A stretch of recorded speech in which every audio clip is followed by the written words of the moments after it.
Friedrich Merz was elected as the next new Chancellor of Germany, but with some hurdles. Because in the history of Germany this is the first time when a Chancellor was only successful in the second round of voting. This was preceded by the fact that Merz and his party had actually rehearsed the vote beforehand. Apparently, however, the designated Chancellor had been unsuccessful in convincing the doubters in his party. There had been protests from the Junge Union in particular, but Merz was also criticized for the increase in debt and some other points even before he officially took office. And so he missed the necessary votes in the first round of voting, as only 310 voted for him. Together with the SPD, however, Merz would have had a majority of 328 votes. This was followed by admonitions to the party, further talks behind closed doors and then a second vote in the late afternoon. Merz was then able to win that with 325 votes, making him the new Chancellor. To say that his debut was bumpy is probably an understatement. Merz had actually wanted to leave directly for Paris and start his work. However, this trip could still be kept. At the beginning of May, the German Constitution Protection Office classified the German AfD party as definitely right-wing extremist. The party was already classified as definitely right-wing extremist in some parts, for example in the Thuringia parliamentary group. Also because of this, some parts, such as the young groups, had recently been dissolved. Now the entire party has been classified as definitely right-wing extremist and calls for a ban procedure are being heard again. However, Chancellor Friedrich Merz is not convinced of this and the hurdles for such a ban procedure are known to be very high.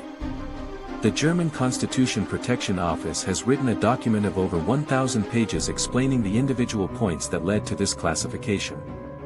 However, the document itself is not publicly accessible. The AfD leadership itself has also filed a lawsuit against the classification, which is why the German Constitution Protection Office is refraining from publicly announcing this for the time being until a judicial decision is available. This may now take some time. The cuts in the US government, or in other words, the chainsaw cutting by the Doge program, have caused concern among many in the US.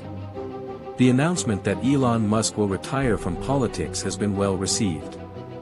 Nevertheless, his department had already access to a lot of critical data and it is still not clear whether all of this was legal or how the data will be used.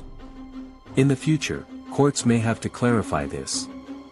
There have also been layoffs in the military, especially in the area of trans people. Now, however, it is not as if the people in the USA would simply accept this. There are protests. These may still be isolated and weak, but they are there. The demonstrators are not only the normal, hard-working population, but also veterans. Or even soldiers who are still on duty. The protest among them is of course restrained and when it does occur, not much of it is brought to the public. This is not surprising, because the soldiers have to fear for their jobs under the current government, so very few are likely to decide to protest openly. One of those who have now stepped out of the shadows is John Amber, a colonel in the armed forces. Amber publicly stated that he no longer thinks the exclusion of trans soldiers is up to date and even has some comrades himself who have undergone gender reassignment surgery. After all, it is not the gender that matters, but the good work, he is quoted. Of course, this didn't help much, allegedly Amber was even warned afterwards, but there is no official information on this. A sad conclusion, or is this just another sign of the slow decline of the USA?